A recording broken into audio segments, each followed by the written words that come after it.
What's going on, guys? Xecil here, bringing you guys a little informational video about PTR today. I know a lot of people that maybe don't play the PTR or just haven't played it in a while since the very first time, like me. I know the last time when I first played it, I didn't really look into the changes after that, but you initially had to visit each town.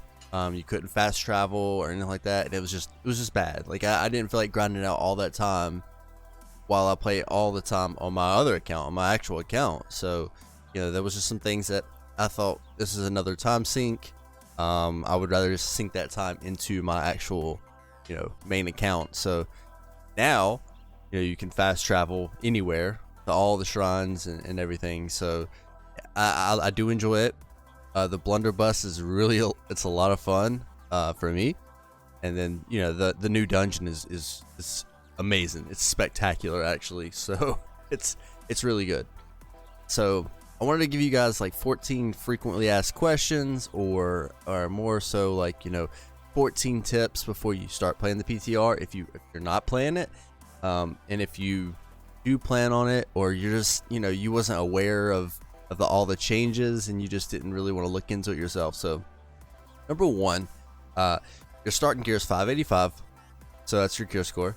And the equipment that you get, they now do like tank items. They'll give you DPS, bruiser, mage. Like you get actual like aptitude crates for the for like the class that you want to be. And the gear's not bad. I mean, it's obviously bad whenever you go into the dungeon, but or the expedition, but it's good enough. Like it's not that bad. So no worries on that anymore. Number two, you start with 100,000 gold, and that's it. So you're not provided with like any like crates to get more coin. You can't, there's no additional way to really make money in the PTR like you would think. So 100,000, so spend your gold wisely. That's it. Then the next thing, we'll move this over, cooking recipes. So whenever you go to craft and everything, you do not get the cooking recipes. You won't have those automatically. So like what I would do, kind of save your money. Don't go in there and just buy it all, buy it and waste everything, because you have to get the recipes. So like I have the spicy cabbage soup, but I don't have the good ones. So cooking recipes are not unlocked from the start. You will have to get the recipes in salvage to learn them, just like you would on a normal account. Now you can get these through cooking. That's what I've been doing. So you just normally open your the aptitude crates and just hope for the best, right, for a recipe. But they're pretty rare, so spend your gold wisely on this, for real, guys. You can buy the recipes from the trade post, or craft a ton of hearty meals and test your luck with the RNG gods in New World. The thing is about the trade post, the stuff on there is super expensive. I don't know why people are charging an insane amount, but I guess it gives them that sense of purpose whenever they charge 500,000 for a recipe. So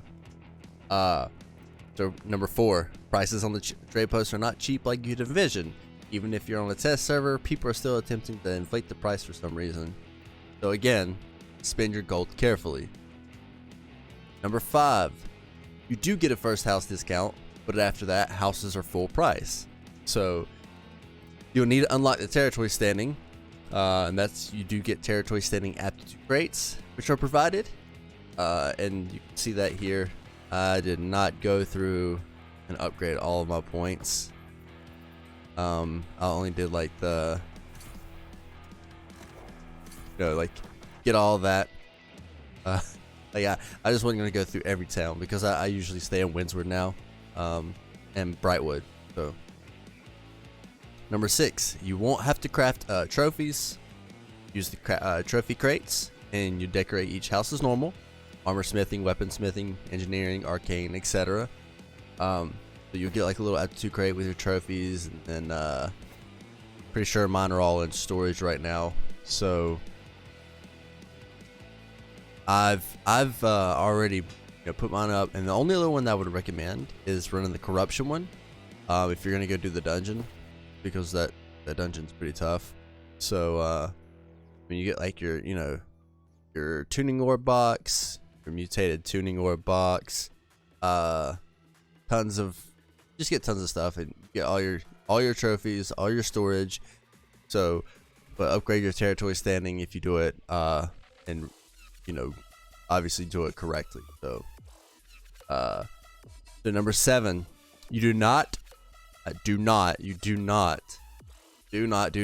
receive any craft mod bundles of any sort. So the best method to get those is by rolling gear, right? Just random gear, and salvage the gear to obtain them. So I've done that a little bit, and you'll start getting craft mods. So that's the only way.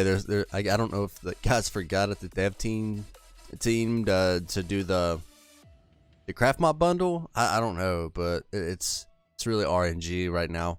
So it's not a bad thing, because you have tons and tons of resources. Like I literally was stuck yesterday. I opened too many food crates, and I was stuck there for like an hour trying to get rid of all my food. So be careful on that too. So in correlation with that, number 8, you do receive crates containing all your gear for trades except the earrings. So whenever you're crafting like weaponsmithing and armor smithing, you get the gear for, like, say, armor, or no, I'm sorry. We'll do, yeah, there we go. So you get the full set for all your stuff, but you do not get the earrings. Now, the easiest way to do that, though, to get them, is go over to the outfitting station, right? And throw on your gear, whatever, if you want, because you'll get the jewel crafting gear. You go to the outfitting station and literally just roll a bunch of platinum jewelry. I rolled, I think, like 24, 25, because you'll get gems as well at a time. And literally the RNG, you'll get your stuff. Like you'll get the, I believe, cooking mastery, let's see, jewel crafting mastery. I mean, you'll get everything that you need. Arcanist, armor mastery. Like I rolled it literally in one roll, like all of it. So don't freak out because you don't have your earrings and think, oh my god, it's gonna take forever. Just go roll a bunch of earrings and you'll have them. Just do like 25 at a time, and just craft them until you get it. So number 9, remember your food buffs when crafting. So you either have to buy those trade skill foods or learn them yourself in order to get them, so you'll be able to craft the legendaries. Now this brings me to tip number 10. Once you have everything ready to go for crafting, town buffs are not active, most likely, because there's just not enough income for the town. So I mean, you're just gonna be stuck between rolling 590 and 600. I mean, it wasn't that bad. I mean, I rolled a 600 fairly easy, and like I said, you have tons and tons of resources. So don't worry about it too much. Just happy rolling, man. It's a lot of fun. So, and like I said, it'll have that range of 590 to 600, but you have an abundant amount of resources. But make sure you manage your encumbrance and keep an eye on how much weight you are carrying. It's very easy to hit that cap by mistake, so don't accidentally quadruple click your resources and then get stuck there, because that's not fun. Number 12, number 11. This time around, you can fast travel to any shrine in town without having to visit the area first, which I pretty much covered that already. It's very easy to hit that cap. Or no, I'm sorry. That's a major letdown for the first PQR. So number 12, don't let muscle memory make your resource management harder. You can now transfer items from storage to storage in any town, regardless of who owns it. So what do I mean by that? I don't know if you guys know or have known this, but they added this, and they're going to be adding this. You can actually transfer. So if I have something, say in Everfall, which is controlled by purple, and I need to drag over a chest, boom, done. Just like that, it works. Isn't that crazy? That right there, it's about time. I'm glad they did that. That means that, you know, they're starting to just roll out the updates and everything. So super happy for that. Very exciting. Man, that to me means that, you know, they're really listening to what the players are struggling with and what they're like. Nobody was using the transfer thing because of the amount of gold it cost. I suggested the idea that it should be converted from gold to Azoth, and then they were like, you know, they'd just remove it completely. So that, I mean, that's great. Like, that's gonna be huge. Yeah, I'm not saying that we're becoming lazy playing the game, but getting pretty lazy. If I could just drag and drop stuff and add it to another storage, you know, like from here, that's awesome. Number 13, territory taxes still exist. So before you jump into anything, any crafting or anything like that, make sure you pop your territory setting aptitude crates and reduce your taxes. I would highly suggest reducing your taxes, crafting or not taxes. I'm sorry, station fees. Reducing your station fees for crafting. So every time you see it, and then upgrading your storage. And I mean, that's a big deal, because whenever you initially from the start, when you start crafting, you know, it doesn't seem like much, but you only have limited money. And if you go and buy a recipe and it's 50,000 gold, and then you buy your houses and stuff, I mean, luckily somebody gave me yesterday some gold for helping them go through a dungeon or run the dungeon or whatever. So somebody was like, here, I'll give you 10k to come to the dungeon. The dude ended up giving me 90k. So, but otherwise I would be broke, like initially, very broke. So, but I mean, the PTR is great. The blunderbuss is a lot of fun. I mean, it's just, I've honestly found myself spending a little bit more time playing the PTR this go around. I've been on the PTR probably the same amount of time that I've put into my New World account over the last weekend, like this weekend, and you know, probably today. So it's just a lot of fun, and the dungeon's a lot of fun, and I definitely think you guys should check it out if you haven't already. It's really not that bad. I mean, because they give you everything that you possibly need. It's just cool to test everything out, and it doesn't take. I mean, literally, if you just put a couple hours on there and have fun, you're not gonna miss out on anything. I promise.